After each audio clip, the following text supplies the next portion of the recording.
Hi guys, James at RampantLionReviews again for you today with another beer review. For this one we are going to have a taste of a beer that should be really quite interesting actually. This one is a 5-way collaboration with different breweries who are very well regarded when it comes to the IPA style. It's a New England IPA coming in at 7% ABV and it was brewed for the GBG Beer Week 2019. So for the Swedish side of things, because this beer is 20% Swedish, 80% English, we're going to return to Stigbergets Bryggeri and we're having a taste of their Brexodus collaboration IPA. So the English side of this beer involves 4 different breweries. That's Cloudwater, who are from Manchester, Wylam, who are from the Newcastle area, Verdant, who are from Falmouth in Cornwall, and Northern Monk, who are from Leeds in Yorkshire. And as I say, all breweries that are very highly regarded when it comes to the IPA style of beer. You've seen me do a number of dedicated reviews to all of these English breweries. I've reviewed their own beers before, and you've seen me review a number of Stigbergets beers for you as well. So none of these breweries are new to the channel, so it should be a really interesting beer. I think this is the first 5-way collaboration beer that I've reviewed for you, and this one, as I mentioned, was released in the small partiers through Systembolaget on the 5th of April 2019, if I'm remembering the date correctly. But really looking forward to this one. Hopefully it's another good beer, and as always I hope you guys enjoy my take on this one.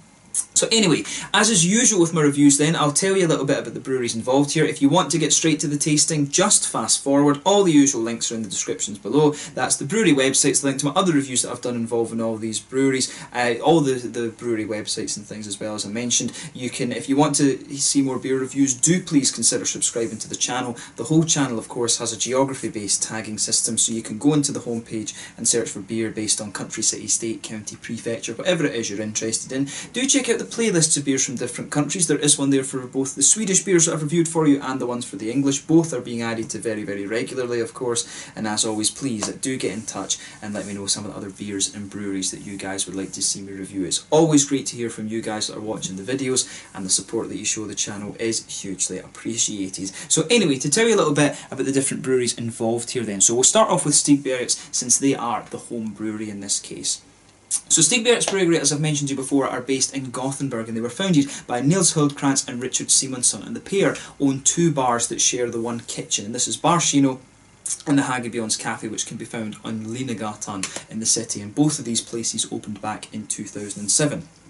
So originally the idea was to brew a few beers that they could sell in the bars, and this led to them kegging and selling the beer to other pubs before eventually starting to bottle it in November of 2014. But their original beers were mainly English and German styles, but of course more recently they've been expanding into the American sort of IPAs, and this is where they really started to make their name. So the original head brewer was Ole Andersson, who is the co-owner of OO Brewing. He's now focused solely on that venture, but he was replaced after a little while by Barnaby Struve, who was vice president at Three Floyds, but again he has since moved on. But they very recently opened up a new brewery at Partihalarna, where they brew 5,000 litres at a time, and where they're also beginning to work on some sour beers as well. We are just starting to see some of the Stigbergets sour beers make their way out into circulation. But they also started selling their beers in these 440ml cans as well, and this means that they'll be able to export a lot more as well. But they now have a brew team of Ollie Banks, who used to work for Beavertown in London, and also Lucas Munraid, who previously worked for All In Brewing, one of the kind of main gypsy breweries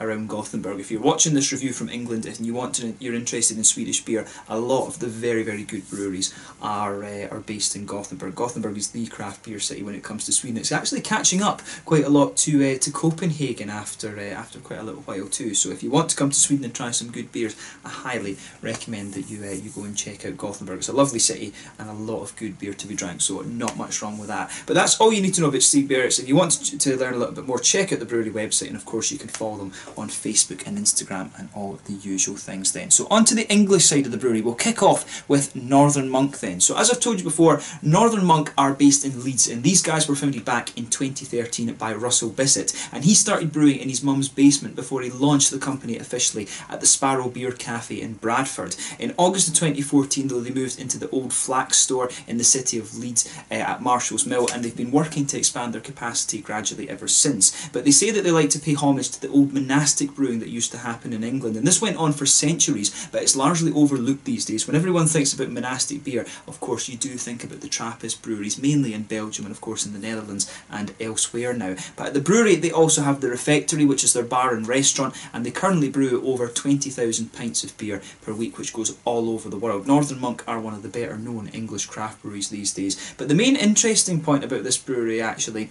is their Patrons project, and this is it's a really interesting thing. It's a collaboration series of beers that they do basically, and they're always pairing up with other breweries for collaboration brews, and also local restaurants and things like that, and they pair up with local artists as well to design the labels. You've seen me review a few of the Patrons project beers on the channel when I was living in Durham in England actually, and they always throw up some very, very interesting stuff at Northern Monk. But yeah, one of the English breweries that you really want to check out, and particularly, as I say, the Patrons project throws up a lot of very, very nice and very experimental beers. They do have their regular core range as well, which you'll find in the little 330ml cans, and those are very nice too. But yeah, another very, very highly regarded English brewery, and one that I do need to go and check out at some point. I don't think I've actually ever been to Leeds, but Yorkshire is a very, very nice county in the countryside and things like that, but I do need to go and check out Leeds at some point. But yeah, that's all you really need to know about Northern Monk Brewery. Again, if you want to learn more, check out the brewery website, and you can follow them on Facebook and Instagram, and that's a very good way, of course, to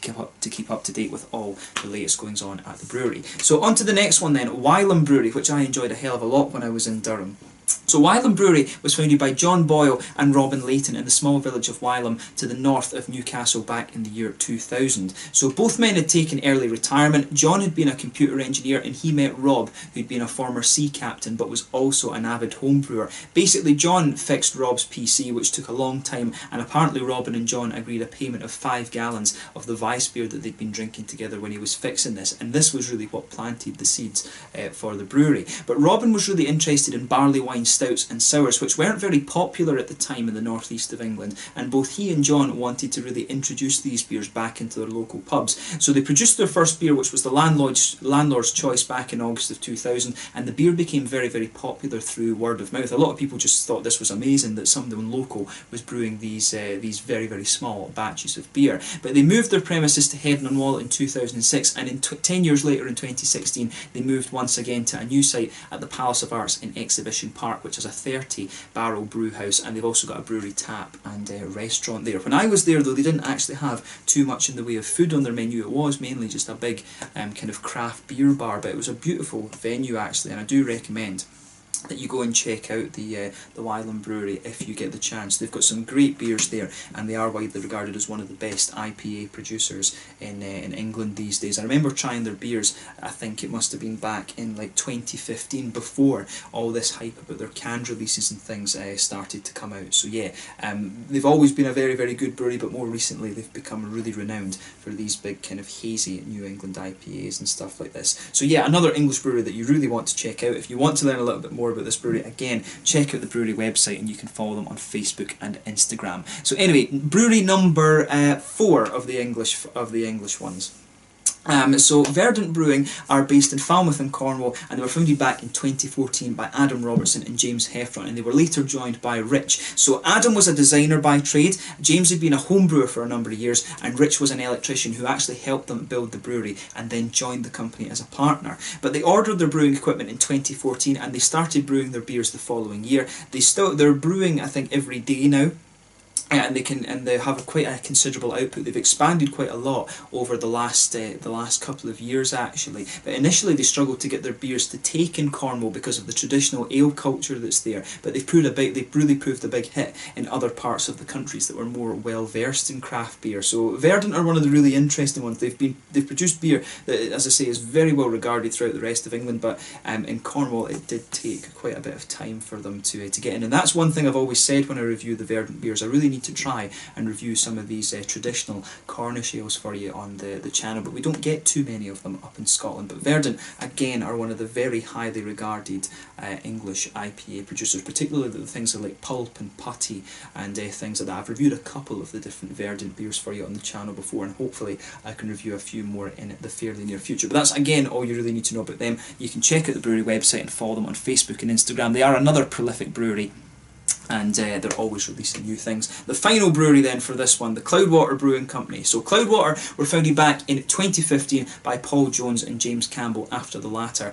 left Marble Brewing Company. But they were also joined by Alawal and Will France, who have a wealth of experience in home brewing, professional brewing and bar management as well. But the company leased an archway which allows them to age and sour many of their beers. They've got up to 200 barrels a time at this, and the brewing began in March of 2015 in Manchester, and they officially opened up their brew pub in early April. But they started off with a 2,400 litre brew kit, and they expanded that 3 or 4 times from what I understand. But they now have they now are renting a place on the Piccadilly Trading Estate, which is just outside, which is I think just a little bit outside of the main city centre, but still fairly close to it. And they've been there I think for about a year and a half or something like that now. But these guys again are one of the beer producers that are really well known for the hazy IPAs, and they're always putting out different things with different hops and stuff like that. They have been a little bit more adventurous recently and started trying some different styles, mainly sour beers, but I have seen some. I have seen a couple of imperial stouts and a couple of brown ales and Weiss beers and stuff like this from them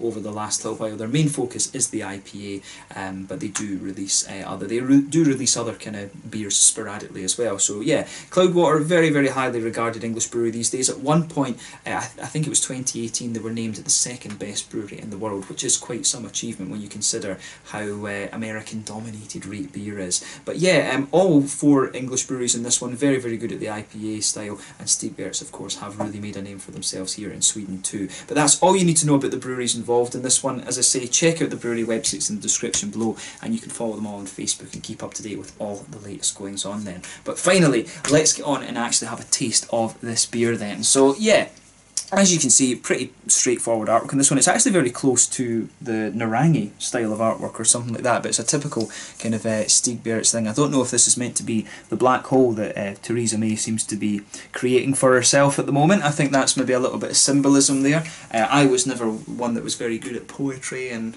poetry and literature and stuff in English. I was far more into my science, my chemistry and physics, where you could do real stuff. But yeah, and nicely presented beer, this one, typical style of artwork. There you can see all the different breweries' symbols and things on the side. Just let the camera focus on that for a minute. But yeah, 7% New England IPA this one. So without further ado, let's get this guy out and we will get on with the tasting then. So yeah, out here. So yeah, I'm filming this review for you on the 12th of April 2019. This was supposed to be the Brexit day after the first extension, but it's not. And nobody knows when exactly it's going to happen, or even if it's going to happen. But yeah, it's just a complete mess. The British government have just, they've just made a complete arse of it. But yeah, so as you can see with this beer, it's poured a lovely bright. Yeah, this is definitely more of a yellow IPA rather than an orange one. You can see there's a solid finger of a frothy white head with this one. 1 or 2 big bubbles sticking towards the side of the glass on this, and a few little ones just heading up towards the bottom of that head there. I would say this head is quite bumpy actually. The bubbles in this one aren't very fine. It's definitely more of a bumpy kind of frothy head that you get out of this one. But yeah, it looks very very nice. And pretty much as you would expect from a New England IPA. There's nothing particularly surprising about this one in terms of its appearance. So let's take a closer look at the aroma then and just see how we get on with this one. Oh, yeah. Yeah, this smells pretty nice actually. Going by the aroma, I think this is going to be a very nice beer. There's a lot of things, I can get rid of the brewery notes now of course. There's a lot of things in this beer that I really kind of recognise from the hoppy side of things. I think there's Citra in this. I've got a feeling there'll be either Galaxy or Simcoe. I'm not certain of which one it is, and I think there is also maybe a little touch of Mosaic in here. I think this is one of these IPAs that they've just gone together, put their favourite hops in it and just, gone for rather than being experimental, I think they've just done it to kind of enjoy the fact of them all collaborating together. But yeah, for me, this beer, straight away you open it up and you get these nice tropical fruity notes. For me, there's a little bit of passion fruit in there. It's actually got a the malt base in this one, I would say, is quite prominent compared to some of the other New England IPAs I've come across in recent times. This one, the aroma is leaning a little bit more towards the malty side of things. You've got a lovely wheaty base to it. You've got a nice kind of creamy oatiness in there. Although I think, if I remember rightly, it didn't say on the side, I don't think they actually have added oats to this one, but it's got a lovely, it almost smells like they have, but you've got a nice kind of wheaty, white bready malt base to this one. It does have a little bit of an almost oaty type aroma to it. And of course there's a little touch of a biscuity, malty character to this as well. So yeah, on the hoppy side of things, on the green side of the hops, it does have a good little bit of a slightly spicy floral note to it. This beer is quite fresh, incidentally, but you've got a nice little bit of grassiness in there as well. But to me, the green side of the hops really leans more towards the floral side of things, and it does have just that little bit of a spicy quality to it as well. So yeah, in terms of the fruity side of things, like I was saying at the start, this one's got a lot of nice tropical notes to it. It's got a nice soft kind of passion fruity note, and either that will be coming from Simcoe or it will be coming from Galaxy. Galaxy has a little bit more of a complexity to it, but the other hops that are in this kind of make it a little bit difficult to tell. I'm tempted actually to say that it's Simcoe, because it's almost just the difference I found between the Galaxy and the Simcoe is the Galaxy almost the Simcoe almost just smells a little bit more juicy, if that makes sense. It's just like a little bit of a lighter, kind of juicier passion fruit, and to me the passion fruity notes in this one just smell that little bit juicier, so I'm tempted to say that it's Simcoe that's in this one rather than Galaxy. But yeah, definitely a bit of citra in there. You can smell these lovely kind of mango-y notes. Yeah, lovely smelling beer that. And I think, I've got a feeling there might be a little touch of mosaic in there. There is a little bit of a slightly tangerine-y orange, you know what I mean? You can pick up some of the complexities and stuff like that. It's got a little bit of a lychee note, a little bit of an almost kind of gooseberry note in there as well. So to me, if I was a betting man, I would say I think Citra's definitely in here. I think there's Simcoe, and I suspect there might be Mosaic. I'm less sure about the Mosaic than I am with the Citra and the Simcoe. The other thing is it could be Galaxy and Simcoe, but then it would just be a complete passion fruit burst, this one, I would say. But yeah, a little touch of gooseberry and lychee and things like that in here, but mainly a nice juicy mango and passion fruity note from me. If you take the aroma in a bit more deeply, you really start to get more of the malty characters out of this beer as well. But yeah, just take a little bit of time and enjoy the aroma of this one before you get stuck in. But we're going to have a go at this beer then. So this one is the Brexodus IPA from Stigbergets Bryggeri in Gothenburg here in Sweden, and a collaboration with Northern Monk, Verdant, Cloudwater and also Wylam Brewery. So let's get stuck into this one. Slàinte, skål.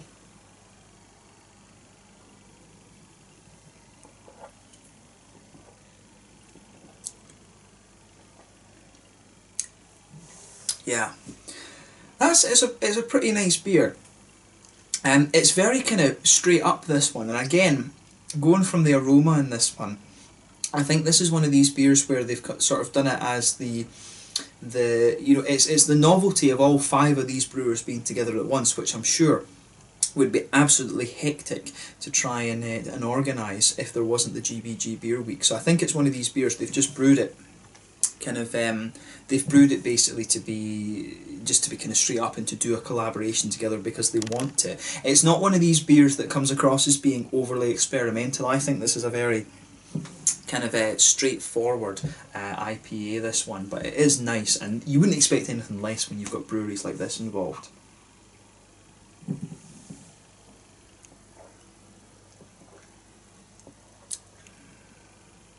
But yeah, the malt base in this one has it's got quite a strong flavour to it, I would say. It's the wheaty side of the malt base just has a little bit of a sort of boozy strength to it, to be honest. And I think, you know, I was saying that the aroma smelt like it was a bit oaty. In terms of the flavour, I don't think there's oats in this one. It doesn't quite have the level of creaminess there. This beer, in terms of its malt base, actually comes across more as a kind of white IPA, and you know, since the New England IPAs have come out, you have seen these white IPA beers disappearing. They just don't appear very often, to be quite honest with you.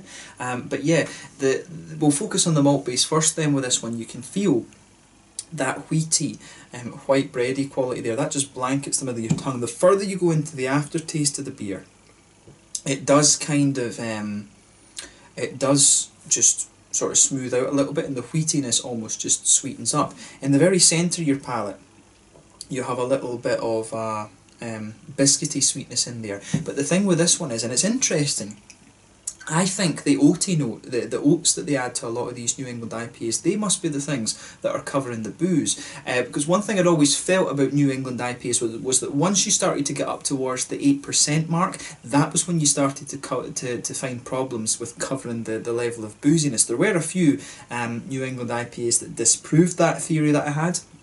But this one, if it doesn't have the oats in it, which I really suspect it doesn't, and it doesn't say on the can that it does, I think this is kind of the interesting thing, because it's sort of showing me that, you know, it's the oats that are actually covering up the boozy side of things. Because of course, when you go to the West Coast IPAs, they add a bit more caramel just to cover those boozy notes. So it's interesting that there is just a little touch of booziness in the malt base in this one, and it just gives the wheaty side of the malt base that almost banana type note, which is kind of interesting.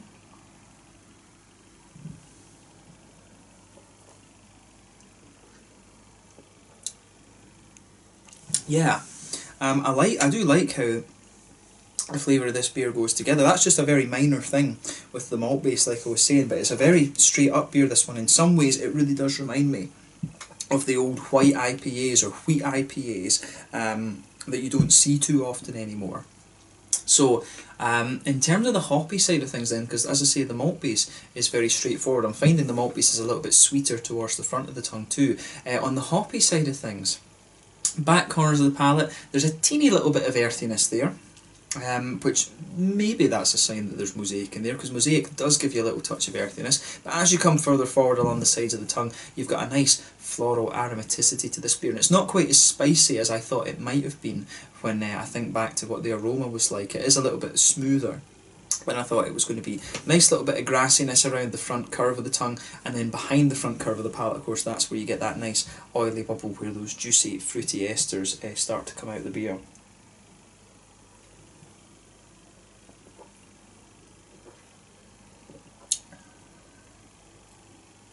But yeah, the fruity side of this beer, I think, is really nice, and you can feel the sort of wheaty and fruity side of this beer interacting quite well towards the front of your palate. So for me, again, there is a teensy little touch of very dark grapefruit in there. If you go to the very back of that oily bubble that you get, there is a little touch of there's definitely a touch of a darker grapefruity flavour in there. You've got a nice passion fruity note in front of it, though the passion fruit spreads forward quite a bit. The way that the fruity notes are coming out in this one, there may well be a little touch of a tangerine orange, but I doubt it in this one. I really do doubt that, actually. I'm really not sure whether there's mosaic in this. It's quite difficult to tell, but yeah, back of the fruity part of the beer is definitely grapefruit, which you can get from the Citra.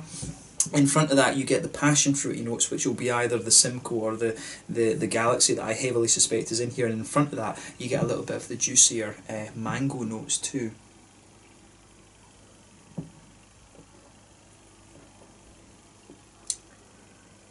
But yeah, in front of that, you get some of the complexities out of the fruity side of the beers as well. I really like how everything goes together in this one. It's a nice beer. It's a nice kind of easy drinker, and like I say, this is more of a straightforward.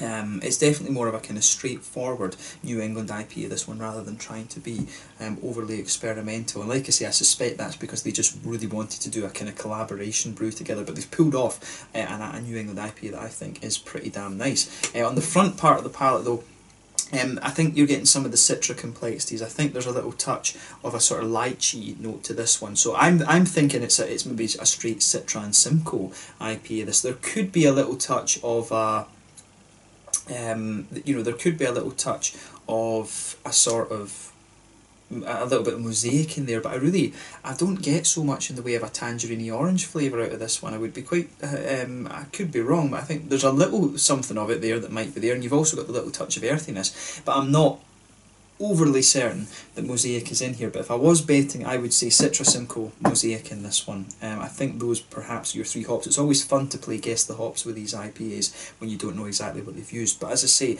a really nice IPA. This one a little bit more boozy in the mouthfeel compared to some of the other New England ones that I've had. It doesn't quite have the same level of oaty creaminess. You've got a nice smooth green hoppy side of the thing. So this one less spicy than I thought it was going to be when I think back to the aroma, and it's very much mangoes and passion fruit and things like that. But yeah, overall a very, very solid beer from all the breweries involved here, and that's not exactly surprising by any stretch of the imagination. In terms of the mouthfeel, I would say mid-bodied. Carbonation is very, very smooth. The mouthfeel overall, it's definitely not as creamy as some of the New England ones you can get. It's got a little touch of oiliness in there, but it is a very smooth mouthfeel. Nice little bit of hoppy bitterness. I think around 30 or 40 IBUs. You've got a nice little bit of you do have a little touch of sweetness to the malt base. There is a little bit of a biscuity note in there, but mainly quite a smooth malt base and some nice kind of juicy tropical fruits to this beer. But you know, overall, it's a very solid kind of straightforward IPA, this one, and I'm glad that I was able to review this one for you. So this was the Brexodus IPA from Stigbergets Bryggeri, brewed in collaboration with Wylam, Cloudwater, Verdant and Northern Monk, all breweries that are very highly regarded in the New England IPA category over in England. So yeah, really interesting one this, and I'm glad I was able to review this beer for you. But yeah, let's leave it at that for this one, the Brexodus IPA from all those different breweries. They're a very nice kind of straightforward beer, this one. I think this was just done so they could all do a collaboration when they were together for the GBG Beer Week. But yeah, it's good. Have a go at it for yourself and just see what you think. But yeah, once again, thank you for watching my beer reviews. Until the next time, please like, subscribe, share, all the usual YouTube stuff. Let me know your own thoughts on this beer in the comments section below. Let me know what your favourite beers are from Stigbergets and from Northern Monk, Wylam, Cloudwater, Verdant, all those breweries there. And as always, thank you for watching. Make sure you check out my social media, and I will catch you guys very soon. This was the Brexodus IPA, brewed at Stigbergets Bryggeri here in Gothenburg here in Sweden, for the GBG Beer Week as a collaboration with Verdant from Cornwall, Wylam from Newcastle, Cloudwater from Manchester and Northern Monk from Leeds. Until the next time, it's Landed Just Now, and I will catch you guys very soon. Have a go at this one if you like a kind of old school sort of Citra, Simcoe New England IPA. Till the next time, it's Landed Just Now, and I'll catch you guys later. Let's go.